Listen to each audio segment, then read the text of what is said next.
Hey guys, we're back and we're going to look at more of chapter 4. We're starting at verse 16. But I did want to just throw this out there as a reminder that as we go through these portions, as we go through these scriptures, that this isn't a one-time through, learn it all. The great thing about the way the Bible's set up is that we can read it forever, literally, and learn something every time we read it. It's said by the sages that when Jesus returns, not only is he going to interpret the different levels of the Bible, even the like the periods, the commas, the the jots and tittles, everything, every space has a meaning, and he's going to explain that to us as well. So how cool is that to know that we are not going to just get it all? So these sessions of going through is to give us a base, a foundation to begin to build on as we continue through the word. Okay, so with that note, let's go to verse 16. Chapter 4 of Genesis, it says, So Cain went out from the presence of Yahweh and dwelt in the land of Nod, or Nod, tomato, whichever one you like to say, on the east of Eden. All right, so the east of Eden, remember that's where the garden was that the Lord created. I find it interesting that, and again, this is just thoughts. I don't know this, but I find it interesting that it is towards the garden. So as Cain is leaving the presence of God, he's going to the place where Adam and Eve lived in the presence of God. Now, obviously, he doesn't go to the garden because no one can get in there. But it is interesting that where he goes is towards the east. It's towards the land of Nod, or Nod. And we find that there are other people there too. Now, again, this is around year 130, before 130, but around that time. And so there are all these generations of children that are born and people who have moved out. So they're supposed to populate the world, right? Populate the earth. And so that's what they're doing. And these are not a million people in a city. These are smaller areas that might be called cities. And again, this is called the land of Nod. This is not the city, okay? This is the land. So it's an area. And it's not saying that he went to this heavily populated area. Verse 17, And Cain knew his wife, and she conceived and bore Enoch. So Enoch. And he built a city, and he called the name there of the city after his son Enoch. Now, there are two things that are interesting here. And again, I like to kind of give both perspectives so that as we learn and we hear different things, we can really still apply it to our lives and better to understand. In the Hebrew, it's suggested that the word built there is actually never completed. It's not a past tense. It's actually meaning he was building, but never shows the completion. If you think about Cain was sent away. Remember, he's cursed from the ground. He cannot grow. The earth is not going to participate with him. So if he's just wandering, in a way, he literally has to depend upon the Lord for everything, for his substance, for everything. Now, does he do that? I don't know. He may be like, nope, I'm not having anything to do with you, and he's just having to figure it out and wing it. But then again, he might actually be repentant and trying to get this together. Repentant before the Lord, but not necessarily repentant about his brother. We don't know that, and nor does that come up right here. So anyway, so one side of it is he built a city out of complete rebellion. He said, I'm building the city no matter what, and I'm naming it after my son. But another side might say, well, he tried to build a city but wasn't successful, so therefore had to keep wandering. His attempt to defy what the living God told him was not successful. And to be honest, we're not told which one in the actual scripture here, so we have to go with either one. And to be honest, we could see those characteristics of complete rebellion. We see those today, and we see those who try to buck the Lord and it doesn't work. So both of them could be. So it says in verse 18, and to Enoch was born, and then it gives a list of names. I'm not even going to try to pronounce the names because, well, I can't, all right, not say them correctly. But I want you to notice that we have two sons that have their names end in a el, el. Again, another hint of one or two ways. One, that Cain is naming his children with el, God, out of respect for God, saying, I still want to acknowledge the Lord. Or, other side, is, no, we're like God.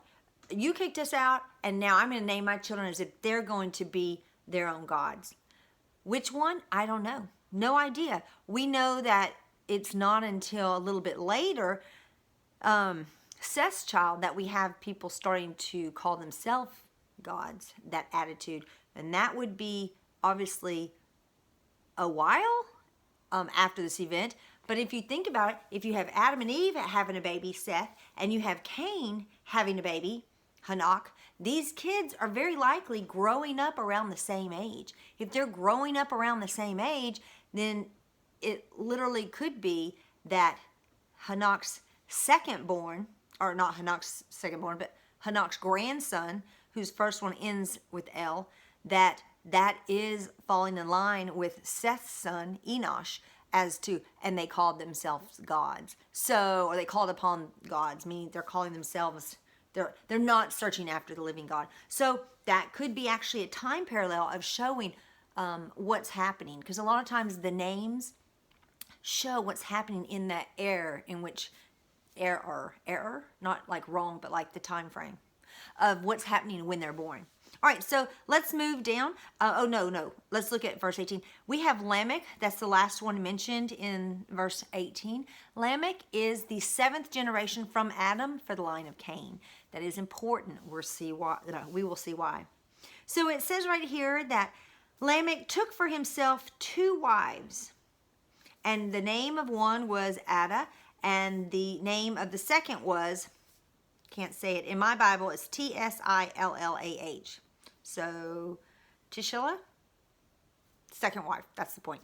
Two wives. This is the first husband, the first time we see that there are two wives. Now, again, we have years, at least 130 or more, well, definitely more now, because this is Lamech's family we're talking about. So this is the seventh generation from Adam, okay? And if you go up and you look in chapter 5, you can find the seventh generation of Adam is Enoch.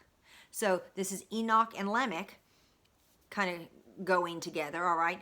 And so it gives more information about Lamech than the others, which is interesting because we actually have more information about Enoch in chapter 5. Again, their timelines are about the same. So very interesting. All right, so let's look at this.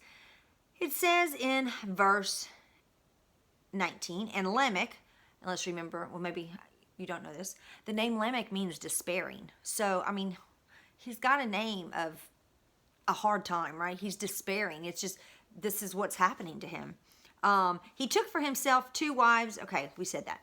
Then verse 20, and the first wife, whose name Ada, bore Yelbel, or Jabel, some say.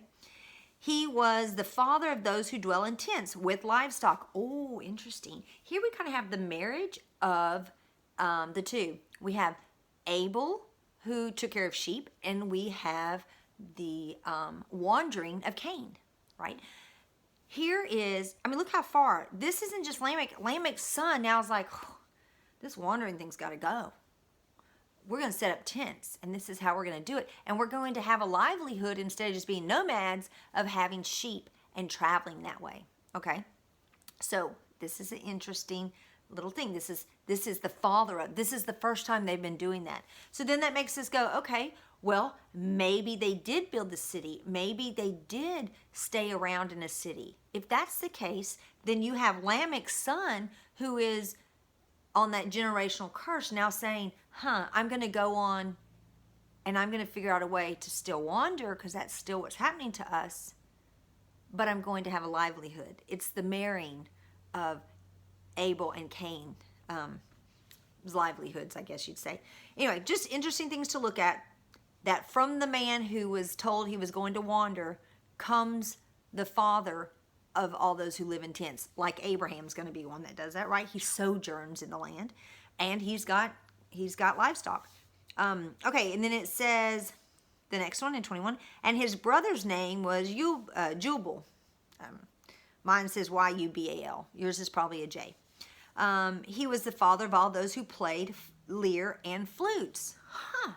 So, does this mean that there was no music before that? I don't know. Does it? I don't know.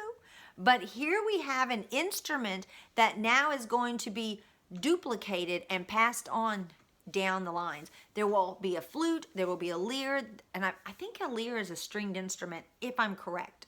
So there's a wind instrument and a stringed instrument, and they're learning. Now, I have heard this said before, oh, well, Satan, he was the worshiping angel, right? He was the one that had to do with music. Not arguing that. And then they take that and then they say, oh, so Satan taught this to this son because they're so evil. Okay, there's a thought process. But here's another thought process. If you have brothers, you have Lamech's children, and one is saying we're going to be wandering and have sheep, and another is saying we're going to play music. Would it be interesting if they're actually, turning back or seeking the Lord, and this music is not used for evil but for good? Just a thought. Again, I'm not saying Cain, wasn't bad. I'm saying Cain made some real big mistakes and he was bad. But how did he end? We don't know. We just assume he ended terribly. We don't know that.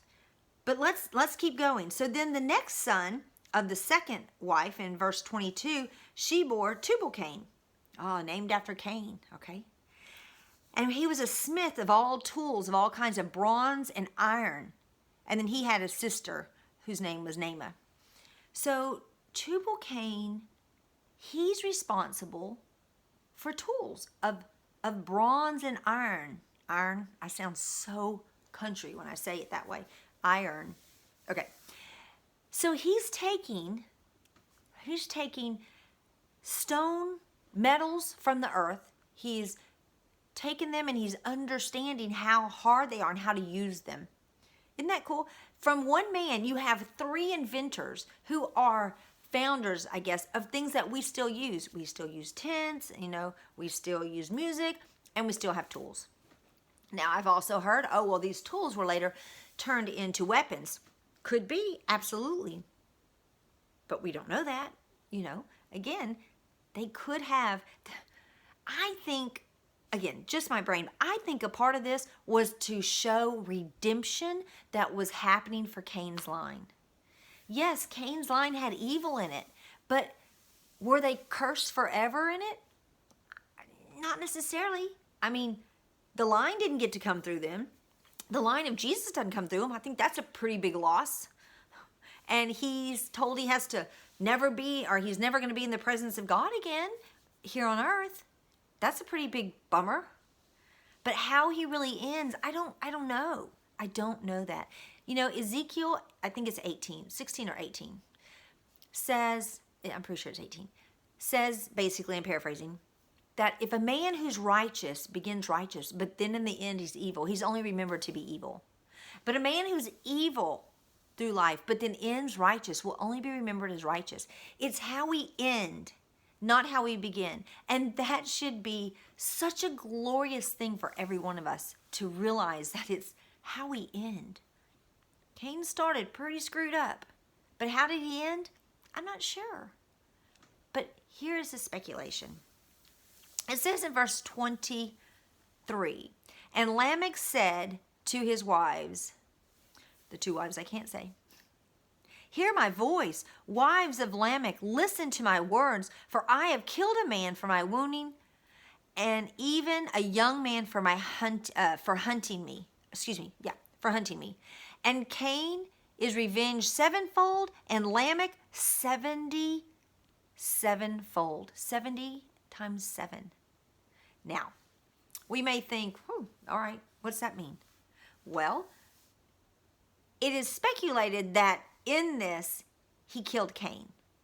For Cain is avenged 7-fold. That's where he gets the 7. He's like, I killed Cain, and I'm going to have vengeance on me 7-fold. But not only did I kill Cain, I also accidentally killed, and it said Tubal-Cain, one of his sons. I accidentally killed one of my sons. Now I'm going to have even 10 times worse. I'm going to have 7 times 70. It's possible, don't know, because it doesn't say. It's possible that this is the next murder. This is the, Cain murdered and there's not been murder since. And now this. And is this murder or is this accidental death? Let's just say it's accidental death. Then what we have in chapter 4 is an example of intentional and accidental death. Both, again, that we talked about the Redeemer, the kinsman Redeemer, the one who has a right to kill. But if you're innocent, it was an accident, right? Then you're kept. You can go into the city and stay there and be kept. But if it was on purpose, you're kicked out of the city and you will go, and whatever happens to you will happen to you, right? Well, if that's the case, even though Cain has the sign, finally, at the 7th generation, Cain dies. Over here on Adam's side, the 7th generation is Enoch, who walks rightly before the Lord, and he goes to be with the Lord, right? He is transcended. So we have this 7 times 70. We see that we see that number in other places. I'm going to give you a hint. In Matthew 18:22, we see it. And it's where someone says, well, how often should I forgive my brother? And the Lord says 7 times 70. 490 times. He's not really meaning exactly 490. What he's basically saying is it doesn't end. You take 7 and 7, you take these perfections, these completeness, and you put them together. And 7 times 70 is what you're going to do.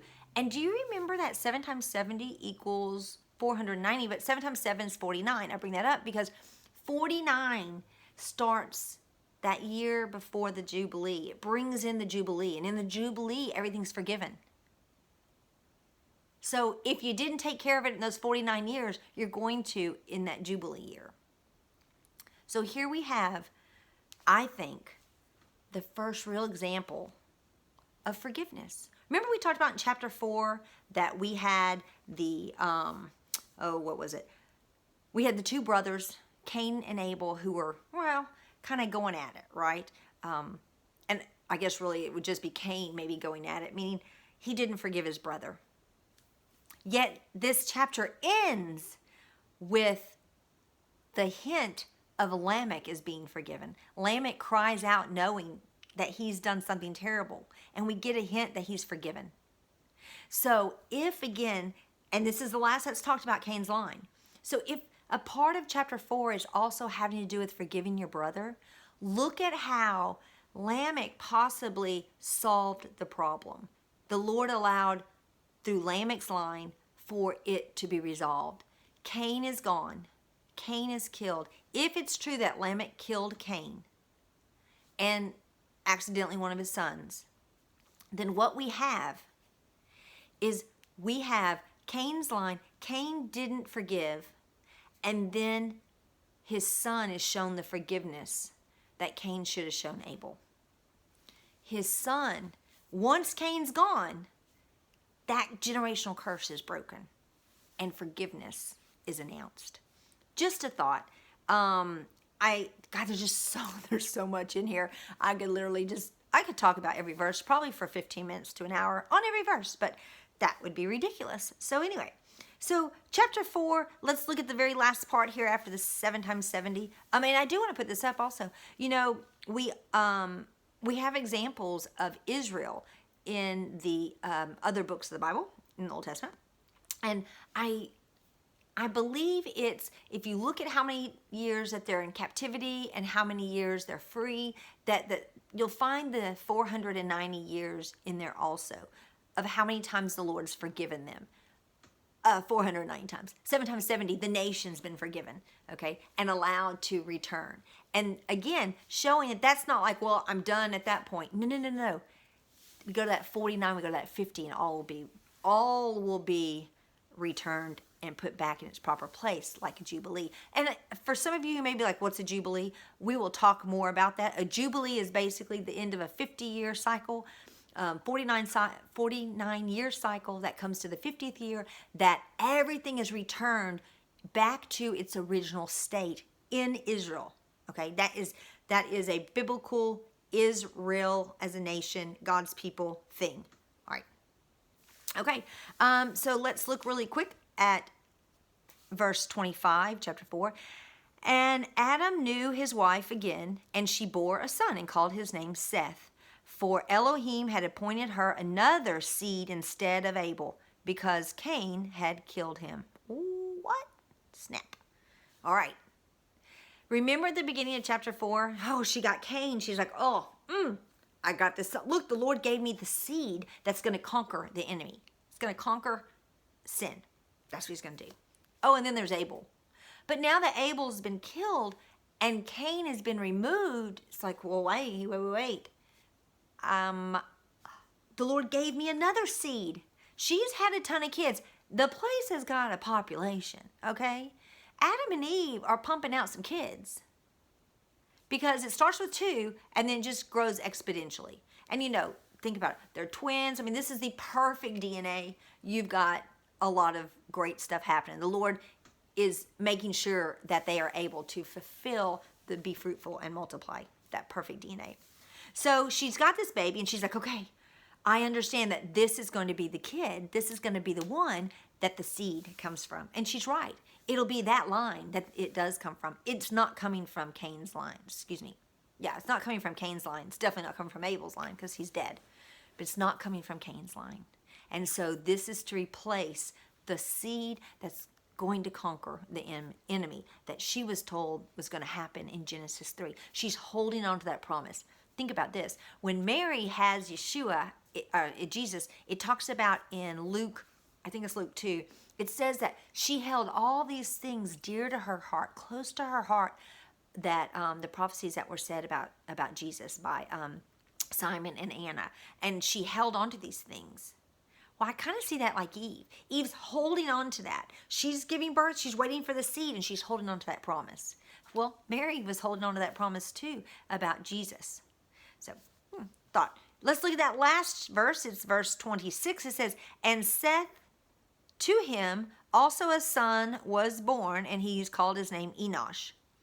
Then it was begun, that's how it says, to call the name of the Lord. Okay, to call on the name of the Lord. So a lot of times people are like, oh, they're worshiping God. No, this is a common error that's understood in the translations of the King James, and most of the other Bibles just continue with this. It literally is more of a hint where men are calling themselves gods. Men are now like, who needs him? So here's an interesting little thing. One last thought on this. If we have the thought that Cain's line, they just thumbed their nose at God. Well, here's the second in line of Seth. So it's Adam, Seth, and Enosh. By the third from Adam, they're already thumbing their nose up at God. So this wasn't an only Cain type of thing, okay? Again, remember, look at Cain's lineage and look at this, and you've got them going parallel. All right, on that, we have ended chapter 4. We're going to be moving to chapter 5, and I will see you soon. Have a great day, and thanks for spending some time with me. Bye-bye.